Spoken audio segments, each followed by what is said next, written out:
ఇప్పుడు యామిని సాధనేని గారి గురించి మాట్లాడాలనంటే ఎటువైపు నుంచి మాట్లాడాలో అర్థం కాని పరిస్థితి. ఇప్పుడు యామిని సాధనేని గారు అంటే పాలిటిక్స్లో ఉంటారు, తను అనుకోవాలా, ఒక ఎంటర్‌ప్రెన్యూర్ అనుకోవాలా, లేకపోతే పురుషులే అంత తక్కువగా ఎంచుకునే హ్యామ్ రేడియో ఆపరేషన్కి సంబంధించి అనుకోవాలా? ఎక్కడి నుంచి స్టార్ట్ చేయాలి మీ గురించి? నా జర్నీ స్టార్ట్ చేయాలంటే ఫ్రమ్ ది బిగినింగ్ నాకు రొటీన్గా ఏదో ఒక జాబ్ చేయాలని, లేదంటే అందరూ ఇప్పుడు ఎంచుకున్నట్టుగా ఇంజనీరింగ్ ఏదో చేయాలని, ఒకరి కింద పని చేయాలనే మొదటి నుంచి నాకు ఇష్టం ఉండదు కాదు. నేను చేసింది డిగ్రీ బీఎస్సీ ఎంపీసీ, ఆ తర్వాత ఎంబీఏ చేశాను. కానీ ఇంటర్మీడియట్ అయిపోయిన తర్వాత నుంచి ఆల్మోస్ట్ ఇంటర్ అవ్వక ముందు నుంచి కూడా నాకు చిన్నప్పటి నుంచి ఎందుకో ఆకాశాన్ని చూస్తుంటే స్పేస్ సైన్స్ అంటే ఒక రకమైన మంచి ఫీలింగ్ ఉండేది. దట్టు నేను వచ్చిన ఫ్యామిలీ కూడా కొంచెం దైవభక్తి ఎక్కువగా కలిగిన ఫ్యామిలీ కాబట్టి దేవుళ్ళు, స్పేస్ అంటే ఇలాంటి ఒక మంచి ఊహాజనితమైన ప్రపంచంలో బతుకుతూ ఉండేదాన్ని ఎక్కువగా. ఆ తర్వాత ఊహ తెలిసిన తర్వాత శాటిలైట్స్, ఓకే ఇలా సైన్స్ కూడా ఉంటుంది, ఒక యూనివర్స్ ఉంది, ఏంటి కమ్యూనికేషన్, ఇలా ఒక మనిషి మాట్లాడుతుంటే ఎలా వినిపిస్తుంది మధ్యలో ఏమీ లేకుండా, ఇలా మొదలైనవి ప్రశ్నలు నన్ను కుదురుగా ఉండనిచ్చేవి కాదు. సో నా అదృష్టం కొలది ఏం జరిగిందంటే అప్పుడు నాకు హ్యామ్ రేడియో గురించి తెలుసుకోవడం, నేను ఇక్కడ మన సోమాజిగూడ రాజ్భవన్ రోడ్లో national institute of amateur radio అని ఉంటుంది. మన దేశంలోనే కాదు ప్రపంచవ్యాప్తంగా కూడా one of the best amateur radio institute అనమాట అది. అందులోకి వెళ్ళడము, నేను వాలంటీర్ లాగా జాయిన్ అవ్వడము. ఆ హ్యామ్ రేడియో ఏంటంటే అది ఇప్పుడు అన్లైక్ అదర్ హాబీస్ అనమాట, it's scientific hobby. Unlike other hobbies అంటే డాన్సింగ్, మ్యూజిక్, లేకపోతే ఇంకేదైనా అనుకుంటే కనుక ఏదైనా స్పోర్ట్ తీసుకుంటే ఒకదానికి కన్స్టెంట్ అవుతాం, మనం లిమిట్ అవుతాం.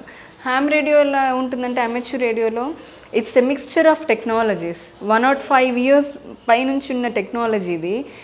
మీ అందరికీ తెలిసింది ఎలా అంటే టెలిగ్రామ్ అందరికీ ఐడియా ఉండుంటుంది, ఇప్పుడు లేదు అఫ్ కోర్స్. ఆ టెలిగ్రామ్ కూడా మోర్స్ కోడ్ అని ఒక లాంగ్వేజ్లో పంపించేవాళ్ళు.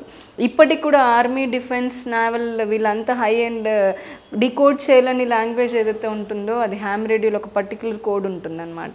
సో ఇలా different space science, satellite communications, electronics, information technology, wireless communications, తర్వాత ఇట్లాంటివన్నీ కలిపి ఉన్నదే ఇప్పుడు రోబోటిక్ సైన్స్, ఇవంతా కలిపి ఉన్నది అమెచ్యూర్ రేడియో.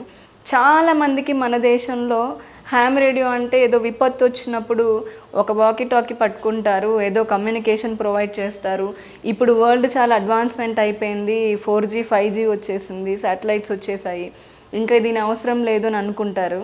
కానీ other side of the coin లాగా హ్యామ్ రేడియో అంటే ఒక విపత్తు వచ్చినప్పుడు వాకీ టాకీతో ఆపరేట్ చేయడం మాత్రమే కాదు, ఇట్స్ బియాండ్ దట్. ఈ రోజున స్పేస్ సైన్స్ గురించి మాట్లాడుతున్నాము, స్పేస్ వెదర్ గురించి మాట్లాడుతున్నాము.